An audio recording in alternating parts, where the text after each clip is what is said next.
ನಮ್ಮ ಪಕ್ಷದಲ್ಲಿ ಯಾವುದೇ ಅಂಥ ಸಂಸ್ಕೃತಿ ಇಲ್ಲ. ನಮ್ಮ ಪ್ರಧಾನಮಂತ್ರಿಗಳ ಸಹಿತ ಯಾರಿಗೂ ಅಷ್ಟು ಹಗುರವಾಗಿ ಮಾತಾಡೋದು, ನಮ್ಮ ರಾಷ್ಟ್ರೀಯ ಅಧ್ಯಕ್ಷರು ಯಾರಿಗೂ ಹಗುರ ಮಾತಾಡೋದು, ನಮ್ಮ ದೇಶದ ಗೃಹ ಮಂತ್ರಿಗಳು ಸಹ ಯಾರಿಗೂ ಮಾತಾಡೋದು. ನಮ್ಮದು ಸಂಸ್ಕೃತಿ ಇದೆ.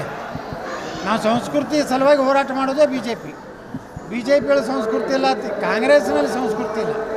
ಯಾರು ಅಯೋಧ್ಯೆ ರಾಮ ಮಂದಿರಕ್ಕೆ ಹೋಗ್ಬೇಕಾದ್ರೆ ಹೈಕಮಾಂಡ್ ಹೇಳಿದ್ರೆ ಹೋಗ್ತೀವಿ ಅಂತ ನಾಚಿಗೇಡಿ ಹೇಳಿಕೆ ಅದು. ನಾಳೆ ಸೋನಿಯಾ ಗಾಂಧಿ ಸಾಯ್ಬೇಕಾದ್ರೆ ಸೋನಿಯಾ ಗಾಂಧಿ ಪರ್ಮಿಷನ್ ತೊಗೋಬೇಕಾ? ನಾ ಸಾಯ್ತಾ ಇದ್ದೀನಿ, ನಾ ಸಾಯ್ಲೋ ಬಾಡಿ ಹತ್ತಾರೆ ಅಂದರೆ ಅದು ಗುಲಾಮಗಿರಿ ಸಂಕೇತ. ಕಾಂಗ್ರೆಸ್ ಬಿ ಜೆ ಪಿ ಅಂದರೆ ಸ್ವಾಭಿಮಾನದ ಸಂಕೇತ. ನಮ್ಮ ಪ್ರಧಾನಮಂತ್ರಿಗಳೇ ಜಗತ್ತಿನ ಒಬ್ಬ ಲೀಡರ್ ಆಗಿದ್ದಾರೆ. ನಾವು ನಮ್ಮ ಇತಿಮಿತಿಯಲ್ಲೇ ಮಾತಾಡಬೇಕು. ಸಿದ್ದರಾಮಯ್ಯನವರು ಅಂಥವ್ರಿಗೆ, ಸಿದ್ದರಾಮಯ್ಯನವರೊಬ್ಬ ಭಟ್ಕಳದ ಒಬ್ಬ ಭಯೋತ್ಪಾದಕನಿಗೆ ಅವನಿಗೆ ಅವನು ಇವರು ಹೊತ್ತು ಮಾತಾಡ್ತಾರೆ.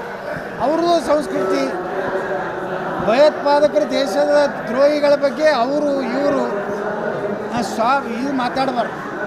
ದೇಶದ್ರೋಹಿಗಳಿಗೆ ಯಾವ ರೀತಿ ಯಾವ ಶಬ್ದದಲ್ಲಿ ಹೇಳ್ಬೇಕು ಅದೇ ಉತ್ತರ ಹೇಳಬೇಕು.